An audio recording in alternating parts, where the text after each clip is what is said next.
and gentlemen, boys and girls, welcome back to Thursdays with Robbie! And just like what I promised early on the show, we have some special guests coming from the movie Halik sa Hangin. No, I'm just kidding, Halik sa Hangin. So without further ado, please welcome on the show, Maris Racal and Migo Rabal! Welcome to the show, guys. Kamusta? Medyo na-insecure ako sa'yo, but kamusta kayong dalawa? Okay naman po, masaya. Masaya? Halata naman. Alam mo, ay gusto ko lang sabihin, coming from PBB, ang layo nang narating nitong batang to, and sobrang blooming ka. Bakit? Siguro po, In love. in love. Sa'yo?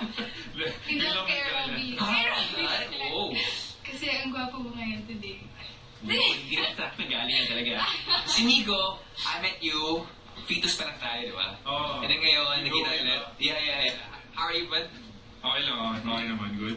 So, huwag mo na yung flex yan. Insecure talaga eh. Alright, let's talk about the movie Halik sa Hangin. But before we do that, yung trailer medyo kakaiba kasi. Hindi siya yung usual na love story na may holding hands, may yakapan, yung nasa beach set, tapos habulin mo ako, habulin mo. Hindi siya ganun, no? Let's talk about the movie.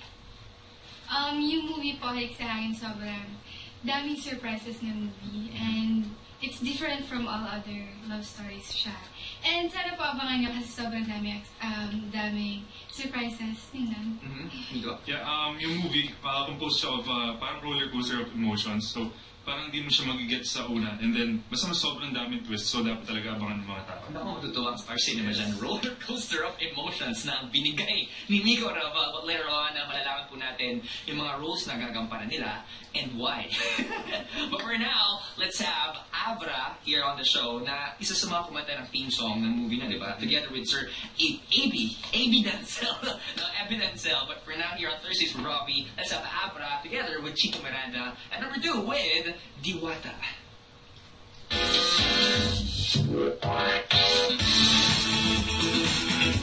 Together with Abra number 2 with Diwata. Okay, going back to the question, ano ba yung mga roles na gagampanan nyo para sa moving Halik sa Hangin? Hindi, no? Ako po si Tatay. Ako po yung best friend ni Mia sa old life niya po. Sobrang talkative, sobrang lively. Just like in real life. Yes po. Yes po! Paano? Lively. When he was in PBB, siguro nakaka-52 na siya na paano per day? Nahawa ako kay Alex. Pero ngayon, Hindi na, nawala na siya. How about you, Miko? Ako, bully ako dito. So, Just like in real life, too? Yeah, medyo. Medyo lang. Basta grupo kami, 3 kaming guys. Ako, si Alex, and then si Von. And yun nga, kami nang bubuli kay Mia, which is played by Julia Montes. So, sa college, parang kami mga hari doon. So, this whole time, parang niloloko namin si Julia. Okay, talking about si Julia Montes, si Jace De Vera, and Gerald Anderson. How is it working with those 3 superstars ng ABS? Ay, hindi niya pala naka-work naman. Hindi mo naka-work sila? Diba? Si Julia lang. Kamusta si Julia Montes? Mabait, sobrang bait niya. Yung kagandahan niya, bagay na bagay sa kalooban niya. Pero seryoso. Gamitin ka minsan, yung kagandahan mo, bagay na bagay sa kalooban mo. Oo, sobrang ganda niya talaga and bait sa set of cam and on-cam. Miko? Ako naman, experience ko with them is si JC naman, I've worked with him sa Moon of Desire. So, my relationship na rin kami, we're friends. And then si Gerald naman, I get to play basketball with him. So, sa set naman, so very okay kami. Parang magkakaibigan lang doon. So, very light sa set. Hindi siya parang work talaga eh. At least may same footing na kayo, hindi na awkward. Yeah. This time around, I'm sure yung mga pamilya natin is just craving for more details about the whole movie. But I'm giving you this floor para imbitin lahat ng mga mixed viewers natin na manood ng movie na Halik sa Hangin. Maris? Hello guys! Sana po manood kayo ng Halik sa Hangin. And sure na sure po ako na sobrang ma-surprise kayo dahil sobrang daming pasabog na movie. And sana po sabay tayong mamangha sa lahat. Medyo kinakabahan si Maris Racal. Mamangha! Mamangha. Oo, mamangha sa lahat. Miko? So, we're inviting everyone to watch Halik sa Hangin, showing na po on January 28. So, abangan niyo po siya. Marami po siyang twist. It's something fresh, something new for everyone to enjoy. And first movie po ng Star Cinema. So, for the year. A while ago, napag-usapan natin na ang movie na Halik sa Hangin, it shows different facets of love.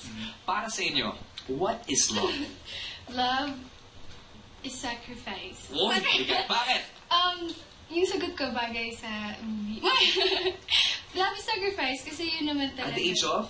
Ilan taon na? 17. 17, masasabi mo na yan, ha? Oo, kasi yun yung natutunan ko sa parents ko. Sacrifice. Ah. Sacrificial lang.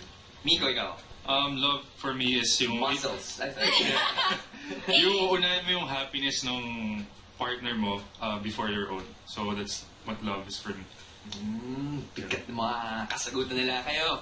Mga mixed viewers, what is love for you? Tweet us or Instagram your answers para malaman ko yung mga kasagutan nyo. But just like what they said, pakabangat mo natin ang movie na Halik sa Hangin showing all theaters nationwide on January 28. I'm sure yung mga pamilya natin would love and like that movie. Just like this music video right here, 5 Sauce #1 with What I Like About You.